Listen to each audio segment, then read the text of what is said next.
نحمده ونصلي ونسلم على رسوله الكريم أما بعد فأعوذ بالله من الشيطان الرجيم بسم الله الرحمن الرحيم واضرب لهم مثلا أصحاب القرية إذ جاءها المرسلون، اور ان سے شہر والوں کی مثال بیان کرو جب ان کے پاس رسول آئے۔ اذ ارسلنا الیہم اثنین فکذبوہما فعززنا بثالث فقالوا انا الیکم مرسلون، جب ہم نے ان کی طرف دو رسول بھیجے پھر انہوں نے ان کو جھٹلایا تو ہم نے تیسرے کے ذریعے ان کی مدد کی، تو ان سب نے کہا کہ بے شک ہم تمہاری طرف بھیجے گئے ہیں۔ قالوا ما انتم الا بشر مثلنا وما انزل الرحمن من شيء ان انتم الا تكذبون، لوگوں نے کہا تم تو ہمارے جیسے آدمی ہو اور رحمان نے کوئی چیز نہیں اتاری، تم صرف جھوٹ بول رہے ہو۔ قالوا ما انتم الا بشر مثلنا وما انزل الرحمن من شيء ان انتم الا تكذبون قالوا ربنا يعلم انا اليكم لمرسلون وما علينا الا البلاغ المبين، رسولوں نے کہا ہمارا رب جانتا ہے کہ بے شک ضرور ہم تمہاری طرف بھیجے گئے ہیں اور ہمارے ذمے صرف صاف صاف تبلیغ کر دینا ہے۔ قالوا انا تطيرنا بكم لئن لم تنتهوا لنرجمنكم وليمسنكم منا عذاب علیم، لوگوں نے کہا ہم تمہیں منحوس سمجھتے ہیں، بے شک اگر تم باز نہ آئے تو ضرور ہم تمہیں سنگسار کریں گے اور ضرور تمہیں ہماری طرف سے دردناک سزا پہنچے گی۔ قالوا طائركم معكم أئن ذكرتم بل انتم قوم مسرفون، رسولوں نے فرمایا تمہاری نحوست تو تمہارے ساتھ ہے، کیا اگر تمہیں نصیحت کی جائے تو تم اسے بدشگونی کہتے اور انکار کرتے ہو، بلکہ تم حد سے بڑھنے والے لوگ ہو۔ وجاء من اقصى المدينة رجل يسعى قال يا قوم اتبعوا المرسلين اتبعوا من لا يسألكم اجرا وهم مهتدون، اور شہر کے دور کنارے سے ایک مرد دوڑتا ہوا آیا، اس نے کہا اے میری قوم ان رسولوں کی پیروی کرو، ایسوں کی پیروی کرو جو تم سے کوئی معاوضہ نہیں مانگتے اور وہ ہدایت یافتہ ہیں۔ یہاں اللہ رب العالمین نے سورہ یاسین شریف کے دوسرے رکوع میں اللہ رب العالمین نے اپنے محبوب علیہ السلام کو ارشاد فرمایا، حکم دیا کہ وہ کفار مکہ کے سامنے شہر والوں کا واقعہ بیان کر کے انہیں اللہ تبارک و تعالیٰ کے عذاب سے ڈرائے کہ جس وجہ سے اس شہر کے کافروں پر عذاب نازل ہوا، تو یہ کفار مکہ وہ حرکت نہ کریں ورنہ ان پر بھی اللہ کا عذاب نازل ہوگا اور یہ لوگ بچیں۔ شہر والوں کا واقعہ یہ کیا خلاصہ ہے تو میں مختصر عرض کر دیتا ہوں کہ 16 آیات ہیں کہ جس میں یہ پورا واقعہ بیان کیا گیا۔ میں نے آج آپ کے سامنے 8-9 آیات آپ کے سامنے پڑھی، باقی آگے آئیں گی۔ اس کا خلاصہ مختصر میں آپ کے سامنے عرض کر دیتا ہوں کہ شہر والوں کا خلاصہ یہ ہے کہ مفسرین نے لکھا کہ اللہ رب العالمین نے 2 رسولوں کو ایک ساتھ ایک شہر کی طرف بھیجا، اور جنہوں نے اس شہر والوں کو توحید اور رسالت پر ایمان لانے کی دعوت دی، اللہ کے دونوں رسولوں نے، لیکن ان کی دعوت سن کر شہر والوں نے ان دونوں اللہ کے رسولوں کو جھٹلایا۔ اس کے بعد اللہ تبارک و تعالیٰ نے اسی شہر میں اپنے تیسرے رسول کو بھیجا۔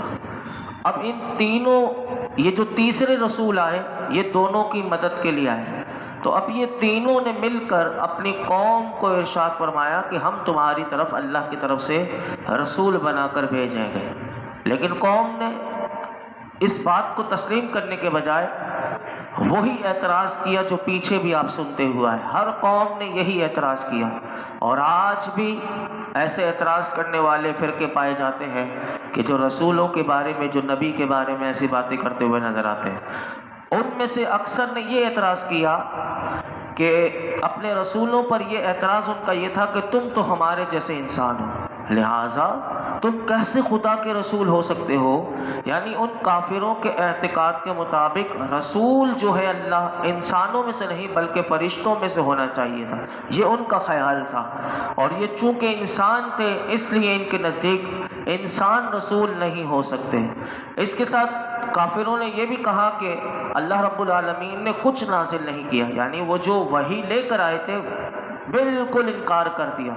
فرمایا کہ وحی کے نزول کا دعویٰ غلط ہے اور تم جھوٹے ہو اور ہمارے سامنے رسالت کا دعویٰ کر رہے ہو۔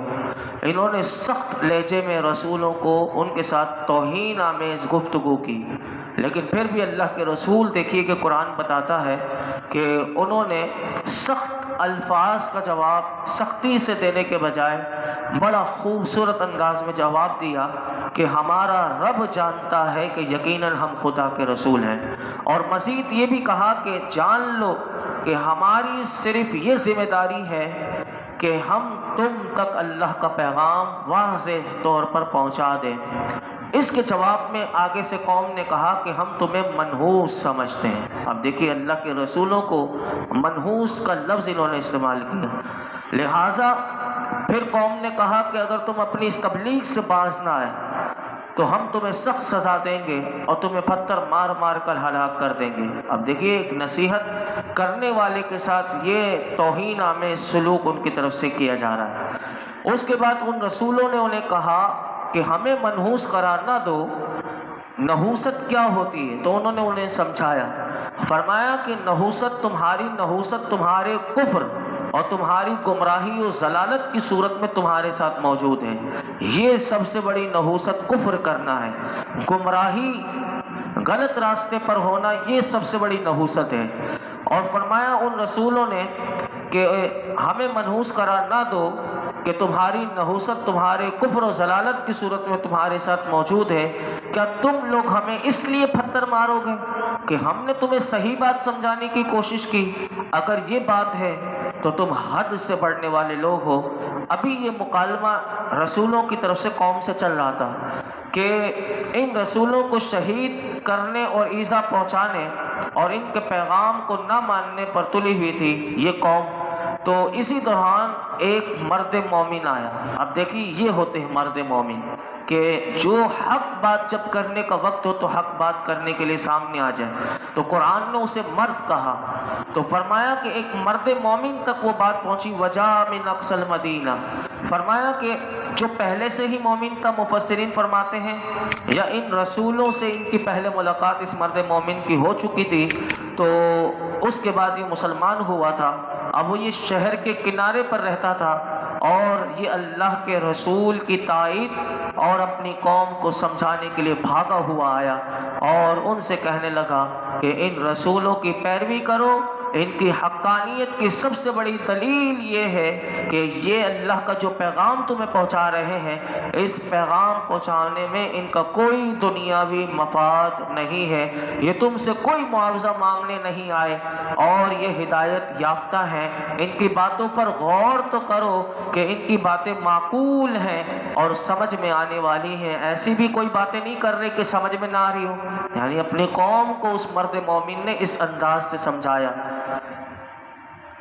پھر اس کے بعد قوم نے سے کہنے لگا، اب دیکھیے اس نے مسلمان ہونے کا اظہار کس طرح کیا۔ پہلے تو رسولوں کی تائید کی، اب اس نے اپنی قوم کے سامنے کہا، اے میری قوم، میں بھی مسلمان ہوں اور خالق کائنات کی عبادت کرنے والا ہوں۔ مجھے کیا ہے کہ میں اس خدا کی عبادت نہ کروں کہ جس نے مجھے پیدا کیا؟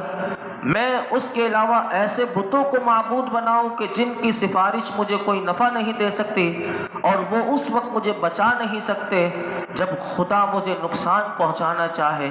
اگر اس کے باوجود بھی میں خدا کے علاوہ کسی اور کی عبادت کروں تو اس مرد مومن نے کہا کہ میں کھلی گمراہی میں ہوگا، بس میں تو اپنے رب پر ایمان لایا، تو تم بھی میری بات غور سے سنو۔ اب قوم کو کہا کہ ایمان لاؤ۔ مرد مومن کی ان باتوں کو سننے کے باوجود بھی قوم کیونکہ ڈھیٹ تھی اور کفر میں پکی تھی، وہ قوم ایمان نہ لائے، بلکہ قرآن بتاتا ہے کہ وہ اسے تنگ کرنے کے طر پہ ہو گئے. یعنی ان رسولوں کو تو کر رہے تھے، اب اس مرد مومن نے جب حق بات کی تو اب اس مرد مومن کے پیچھے لگ گئے. اور پھر قرآن یہ کہتا ہے، مفسرین نے لکھا کہ وہ خیر خواہ مرد مومن یا تو وفات پا گئے یا قوم نے ان سے شہید کر دیا.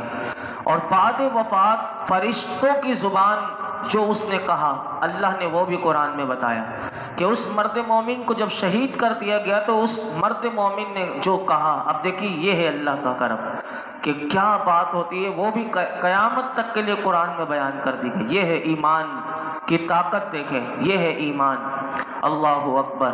تو اس کی زبان سے کیا کہا گیا، فرشتوں کی زبان بتایا گیا کہ اللہ رب العالمین نے اس مرد مومن کو جنت کی بشارت سنائی. جب جنت کی خوشخبری اسے ملی شہادت کے بعد تو اس مرد ناصح مرد مومن نے اپنی قوم کا اس وقت غم کیا، کیونکہ وہ تو دنیا سے چلا گیا، لیکن اس کے غم کو قرآن نے بیان کیا. اس نے کہا اور یہ تمنا کی، کاش کہ میری قوم کو معلوم ہو جائے کہ میرے رب نے مجھے بخش دیا اور میری عزت افزائی فرمائی. آخرکار قوم تکذیب کرنے اور ایمان لا لانے پر پھر ان پر وہی اللہ کا قانون آیا کہ ان پر اللہ کا عذاب آیا. اور وہ عذاب کیا تھا؟ وہ صرف ایک چیخ کی صورت تھی کہ ایسی چیخ تھی کہ جن سے ان کے کلیجے پھٹ گئے. اور فرمایا کہ وہ ایسے ہلاک ہوئے کہ جیسے آگ لگ جائے تو بجھی ہوئی راکھ جیسے ہوتی ہے، ایسے یہ راکھ کی صورت میں ہو گئے. یہ تھا مختصر خلاصہ شہر والوں کا. اس آیت کریمہ سے مفسرین فرماتے ہیں جو ہمیں باتیں سیکھنے کو ملی وہ 6 باتیں پتہ چلی. آگے کل 23واں پارہ شروع ہوگا اور یہی مرد مومن کی گفتگو چلے گی. آج 22واں پارہ اختتام ہوا الحمدللہ. اب باتیں اس میں جو ہمیں سیکھنے کو ملی وہ سن لیجئے. فرمایا نمبر 1، اللہ رب العالمین اپنے مقرب بندوں کی دوسرے مقرب بندوں کے ذریعے مدد فرماتا ہے اور انہیں تقویت پہنچاتا ہے. یہ اس آیت سے پتہ چلا، ان آیات سے. نمبر 2، دین کی دعوت دینے کے دوران سننے والے کی طرف سے جاہلانہ سلوک اگر ہو تو یہ ہم سب کے لیے اس میں سبق ہے کہ صبر کرنا، عفو درگزر کرنا، حلم اور بردباری کا اظہار کرنا یہ انبیاء کرام کی سنت ہے جیسے 3 رسولوں نے کیا. نمبر 3، انبیاء کرام کو اپنے جیسا بشر کہنا ہمیشہ سے کفار کا طریقہ رہا. آج مسلمانوں کو بھی یہ زبان سکھائی جا رہی ہے کہ اسماعیل دہلوی نے اپنی کتاب میں لکھا تقیۃ الایمان میں کہ نبی کو اپنے جیسا بھائی کی طرح اس کا مقام ہونا چاہیے، اور اسے بشر یہ بھی رٹ لگایا کے رکھتے ہیں وہ ہیں، لیکن اللہ رب العالمین نے ان کو بہت مقام عطا فرمایا ہے تو ان کے مقام اور عظمت کو پیش نظر رکھنا چاہیے. نمبر 4، اللہ کے نیک اور مقرب بندوں کو منحوس سمجھنا اور انہیں تکلیف پہنچانے کی دھمکیاں دینا یہ کافروں کا طریقہ ہے. نمبر 5، اصل نحوست کفر اور گناہ کی نحوست ہوتی ہے. جو انسان پر نحوستیں آ رہی ہوتی ہیں یہ گناہ کی نحوستیں ہوتی ہیں. اسی طرح چھٹی بات جو ہمیں سیکھنے کو ملی وہ یہ ملی کہ اللہ کے نیک بندے اپنی زندگی میں بھی اور مرنے کے بعد بھی، اب دیکھیے بعض لوگ کہتے ہیں نا کہ مر گیا اس کا کچھ کنیکشن سب ختم. اب دیکھیے یہاں اللہ نے اس کی گفتگو بتائی کہ وہ مرد مومن نے بھی اپنی قوم کے لیے تمنا کی، غم کی کہ کاش کہ میری قوم ایمان لے کر آ جاتی تو اللہ انہیں بھی جنت جیسے مجھے جنت دی اور میرا اکرام کیا. تو یہاں یہ بات ہمیں سیکھنے کو ملی کہ اللہ کے نیک بندے زندگی میں بھی اور وفات کے بعد بھی مخلوق کی خیر خواہی کرتے ہیں، تو ہمیں بھی ایک دوسرے کا خیر خواہ ہونا چاہیے. آخری بات جو میں آپ کو سمجھانا چاہتا ہوں وہ کل ہی انشاءاللہ آپ کے سامنے عرض کروں گا کیونکہ وقت ہمارا 15 منٹ مکمل ہو گئے. وہ جو بڑی طویل گفتگو ہے 4-5 منٹ اوپر ہو جائیں گے انشاءاللہ کل عرض کریں گے. اللہ رب العالمین ہم سب کو غور و فکر کی توفیق عطا فرمائے اور قرآن حکیم کا نور عطا فرمائے. الحمدللہ رب العالمین والصلاة والسلام علی سید الانبیاء والمرسلین وعلی آلہ واصحابہ اجمعین. یا رب العالمین یا ارحم الراحمین جو کچھ سنا ہے اس میں کوئی غلطی کوتاہی ہو معاف فرما یا رب العالمین، یا ارحم الراحمین۔ قرآن حکیم کا نور اور اس کا فیضان عطا فرما، ہمیں غور و فکر کی توفیق عطا فرما، ایمان کامل عطا فرما، یقین کامل کی دولت دے دے۔ اللہم انی اسألک ایمانا یباشر قلبی حتی اعلم ان لن یصیبنی الا ما کتبت لی ورضا بما قدرت علی۔ رب کریم ہمیں ایسا ایمان و یقین عطا فرما کہ جو ہمارے دلوں میں رچ بس جائے۔ مولا کریم اپنی ذات پر توکل اور یقین عطا فرما، اپنا خوف عطا فرما، اپنی محبت عطا فرما، اپنے اور اپنے حبیب کا صحیح معنوں میں فرما بردار بنا دے، گناہوں سے بچا لے۔ اللہ مرتے دم تک ہمارے ایمان کی حفاظت فرما، موت کے وقت ہمیں ایمان کی سلامتی کے ساتھ خاتمہ بالخیر فرما۔ جتنی دعائیں آج تک کی ہیں آئندہ کریں گے، سب دعاؤں کو قبول فرما۔ یا اللہ یہ جتنے حاضرین موجود ہیں، جس کی جو مراد ہو اللہ سب کی مرادوں پر، جائز مرادوں پر اپنی رحمت کی نظر فرما۔ وصلی اللہ تعالی علی خیر خلقہ محمد وعلی آلہ وصحبہ اجمعین۔